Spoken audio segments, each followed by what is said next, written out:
Does it ever get to the point when you've played so many games in such a short time that if you have a day or a couple days off that it almost changes the rhythm of the way you approach it or the preparation for players? I would probably say more no, but I mean I think, you know, when you play 4 and 5 nights, then, you know, just it seems like you just have a game every night and you're kind of getting ready for that game. So to have a day without a game, you're like, wow. So hopefully, you know, that it's not lingering and we're ready to get going and get after it tonight. And we're going to have to bring a lot of activity and defense and all those things. So there is a little bit. We played a lot of games in a short time, so hopefully the day off was well used and we're ready to go again. I know it probably doesn't seem like it after the stretch you've just come through, but can you see in the big picture the schedule of the league trying to reduce more of that this year? Yeah, no, I mean it's definitely probably not the ideal time to ask me, but I think we have one more in November, but I think the league has significantly reduced the 4s and 5s and the back-to-backs, and there's no doubt. I think, you know, Commissioner, you know, Adam Silver's, you know, very interested in trying to work with the schedule and make the schedule, you know, I don't know what the right word is. It's just better for, you know, the product, for the players, for everybody involved. I think it helps the fans. So I'm confident they're working on that and trying to do their best, even though we just had to go through our 4 and 5, which everybody will do. Yeah, the Wolves now play 7 and 2 or 3 of us that have to do 7 and 10, and it was, you know, Minnesota and ourselves and then one other team. So it's a tough job scheduling, you know, 30 teams, 82 games. I wouldn't want that responsibility. So at some point, I'm sure it'll just get better and better, hopefully. Was your stretch of 4 and 5 though just a coincidence, or did they have to change a date in the schedule after they did the tentative or something to create the 4 and 5? I don't know. A couple questions on the Jeff and Dennis combination. Mm-hmm.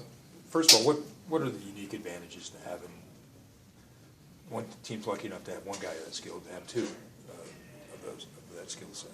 Yeah, well, I think, you know, Jeff and Dennis's ability, you know, with their speed to, you know, get into the paint and, you know, make decisions, whether it be, you know, finding open teammates or scoring in the paint. But, you know, you need to put pressure on the basket, you need to put pressure on the paint. And both those guys they're gifted that way. And when they're playing with a lot of aggressiveness and using their speed, then it makes us good to have them both on the court at the same time. You've got guys that can play pick and rolls on both sides of the court. You can attack with one pick and roll on one side, and if it swings or ends up in the other's hands, then, you know, there's another opportunity for another pick and roll and another attack. And, you know, it's been a little bit mixed, but I think it's something that we feel like is going to be helpful for us as we get through the season. And what are the challenges for deciding when to play them individually and when to pair them together? And what is the optimum percentage, I guess, of them playing together? Yeah, we're trying to figure it out. I'm not sure. Yeah. But I think, you know, the challenge is usually probably defensively, and I think that we know how important it is.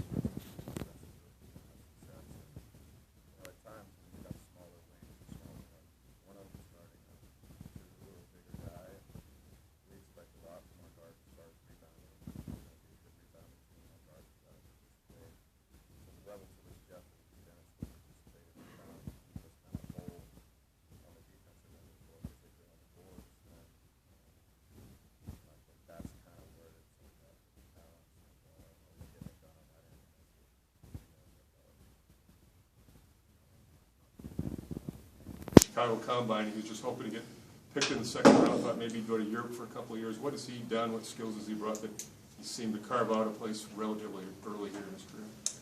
Yeah, he's been great for us. I think, you know, he kind of fit. We talk about our bigs being versatile, being able to do a lot of different things, and he kind of fits into that mold. You know, I think he was a good shooter coming out of school, and he's continued to improve as a shooter, and he's added a little bit more range to his shooting, but he can also score in the paint.